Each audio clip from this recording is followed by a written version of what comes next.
I welcome you to Leadership Solutions. I'm very excited to also welcome you to the year 2022. I congratulate you because God has given you the grace to be alive and He has brought you to this new year. My prayer is this year will be a glorious year for you. It will be more glorious than the past years you have ever spent in Jesus' name. In the past year, I was talking about the two pillars that sustain effective leadership. The first pillar is integrity. The second pillar is competence. Now, I saw this principle in Jesus' teaching that is called the Beatitude. In Matthew chapter 5, verses 13 to 16, Jesus told the disciples, He said, you are the salt of the earth. Salt signifies integrity.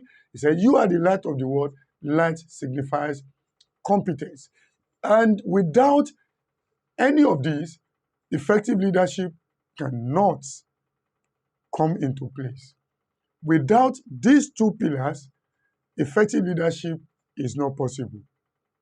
So, and towards the end of last year, I was talking about the values of integrity to effective leadership. I was able to share with you, to discover with you that integrity or godly character or righteousness will give you boldness. You will agree with me that leaders need to be bold. Why? Leadership exposes leaders onto dangers, risks, and troubles. And for you as a leader to survive, you need to be bold. So that is why you need to cultivate integrity. Number two, integrity will guarantee you divine approval. Whatever you do, whatever you are commanded to do, when you do it with integrity, God will be pleased with you. Number three, integrity usually attracts God's presence to a leader. That is one thing I have learned as a leader. You cannot do without the presence of God in your life.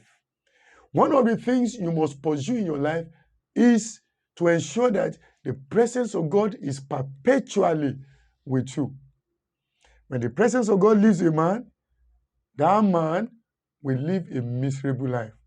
Do you remember King Saul? When the presence of God left King Saul, another spirit, evil spirit, came to torment him. I pray you will not experience that. So as a leader, you must personally and intentionally pursue integrity, because integrity will give you boldness. Integrity will give you divine approval. Integrity will attract God's presence to your life.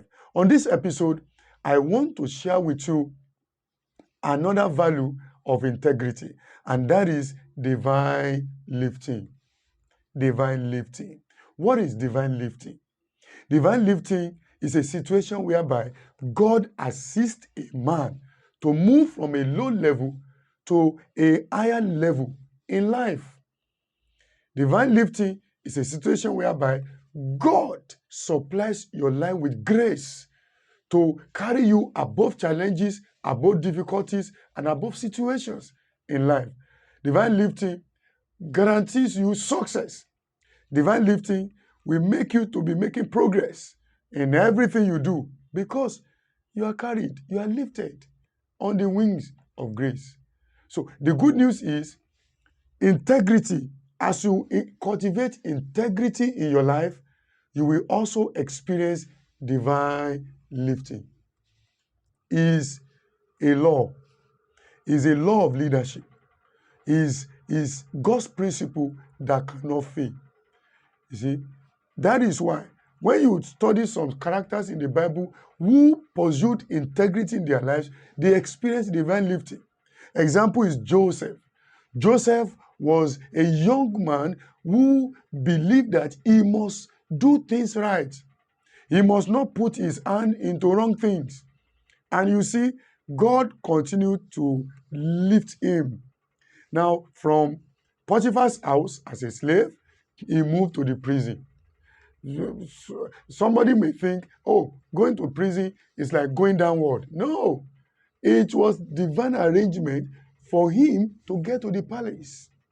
If you pursue righteousness or integrity, God himself will continue to lift you. God cannot bring you down. People may hate you and people may seem to be bringing you down, but along the line, you will see that God himself will stretch his hand to lift you. Another character is David. David was a shepherd boy following sheep on the field. But as he continued to pursue the right thing in his life, God continued to raise him. God continued to lift him. This year, I pray and I prophesy to your life, you will experience divine lifting. But it's not only about prayer. It requires you to obey principle, divine law. Let me take you to the book of Proverbs. Book of Proverbs in the Bible is a special leadership seminar that was recorded. And if you want to be an effective leader, you need to be very close to the book of Proverbs because it contains the instructions that Solomon passed, King Solomon, the instruction King Solomon passed across to his son, whom he was preparing for the throne. So bulk of what you have in the book of Proverbs are leadership principles. Now, in Proverbs chapter 14, verse 34, the Bible says, righteousness exalts a nation, but sin condemns any people. Listen to it in another version. Righteousness exalts a nation, but sin is a reproach of any people. Now, this is not prayer. This is a principle, is a law. And let me tell you a secret about the law of God. The law of God is backed up by the Spirit of God. When you obey the law of God, the Spirit backing up that law will put into effect the promise that follows the law of God. And when you obey the law, there's a promise that follows.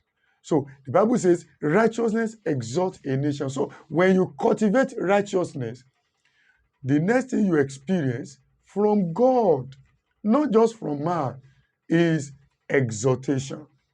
This year, 2022, you must pursue righteousness.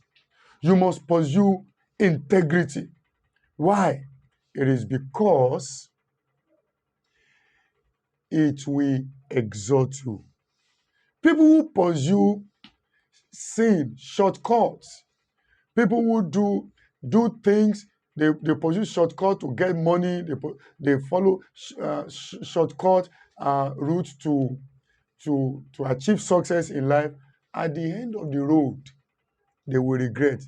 They will have themselves to blame because they are contravening, they are violating the rule, the law of God. So I want to challenge you this year that you must pursue righteousness. Why? Righteousness exalts a nation. Any people, any man, any person, any woman who pursues righteousness will experience divine lifting. Now, righteousness is in two levels. For you to cultivate righteousness, you need to understand this. The first level of righteousness is the imputed righteousness. Righteousness that is given to a man as a gift. Righteousness is very difficult to attain. Indeed, no man can attain righteousness by his own personal effort alone. But Prophet Isaiah said, that our own righteousness is like filthy rags. You don't have capacity to attain righteousness in the sight of God by your own power, by your own energy alone. You need to be given. It's a gift. So how do you get the gift? The Bible says in John chapter 1 verse 12, the Bible says, as many as received him, that is Jesus Christ, as many as opened their lives unto Jesus as their Lord and Savior, they are given right to become sons of God. Now, the word sons does not mean male or female. Son, that is offspring of God. When you give your life to Jesus, when you open your life unto Jesus, you make him your Lord and Savior, you become a righteous person in the sight of God. This does not depend upon your ability or your inability. By the status that you are given, you are a righteous person. The moment you surrender your life to Jesus, the moment you accept Jesus as your Lord and Savior, the moment Jesus becomes your Lord, you have become a righteous person. That is the first level. At this first level, God does not see your past sins anymore. At this first level of righteousness, God does not see all the errors you have made in the past. No, God sees you as his own son, his own offspring. So that is why God can relate with you, God can speak with you, because you have come to the level of being righteous. But that level is not enough. You need to move to the second level. And the second level is the level whereby you cultivate, you appropriate the gift of righteousness that is given you by God through your faith in Jesus Christ as your Lord and Savior. So you actively, you intentionally, you deliberately cultivate it, you develop it. Now, the word cultivate is an agricultural terminology. Now, when you plant crop, for instance, you plant corn in the farm, you go to the farm, you clear the ground, you plant corn, and as you plant the corn, within few days, the corn will germinate. Now, that the corn germinated is not by your power. As you plant the corn in the ground, you just go away. The crop, the corn will germinate on its own. You don't need to do anything. Just when the atmospheric conditions are conducive, the corn will germinate. But that the corn germinate does not mean that you are going to have the harvest at the end of the day. Especially when the corn germinates and you go away, you don't care for it. So 3 months after, you return to the farm. Now, if you have any little experience in farming or agriculture, you agree with me that that farmer will not have any harvest. So the farmer has the responsibility to cultivate the crop, the corn, until it produces crops and until the crop matures. That is when you have harvest. So also, when you give your life to Jesus, you are given the seed of righteousness, and the seed germinates in you. You need to cultivate it. You make it grow. How do you do that? Now, one simple way by which you can do that is for you to commit your life unto obeying the biblical principles of righteousness. It is by committing yourself to reading the Word of God in the Bible, meditating in the Word of God, and obeying the instructions in the Word of God.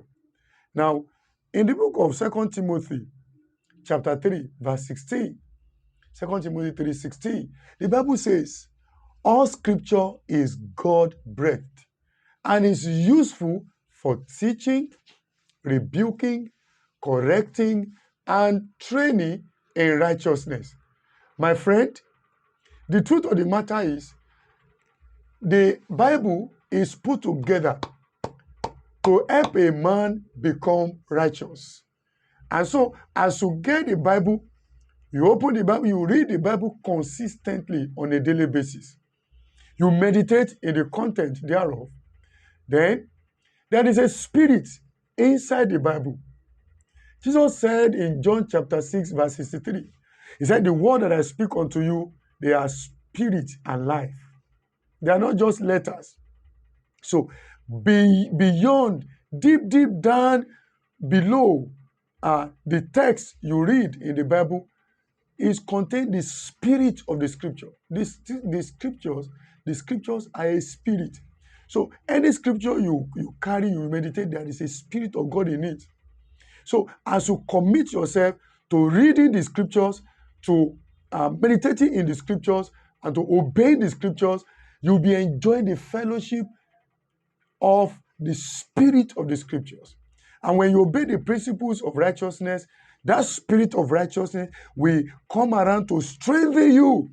It is that spirit that will help you to say no to ungodliness. It is that spirit that will help you to overcome temptations. It is that spirit that will help you to overcome temptation to masturbate, temptation to commit fornication, temptation to steal, temptation to cause any evil. It is the spirit of righteousness that is resident in the scripture. My friend, the spirit of righteousness is resident in the scriptures.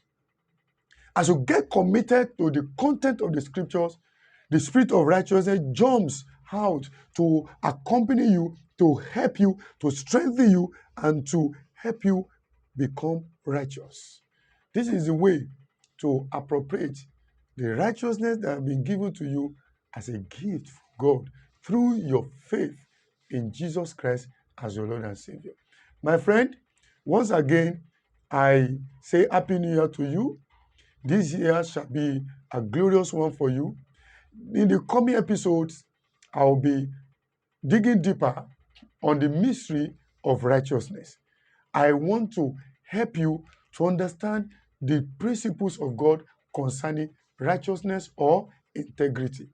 I would like you to subscribe to this channel if you have not done so that then you can touch the like button and a notification bell so that you'll be able to receive notification anytime I upload my new videos. Next episode, I'll continue on this subject. Till then, remain blessed in Jesus' name. Amen.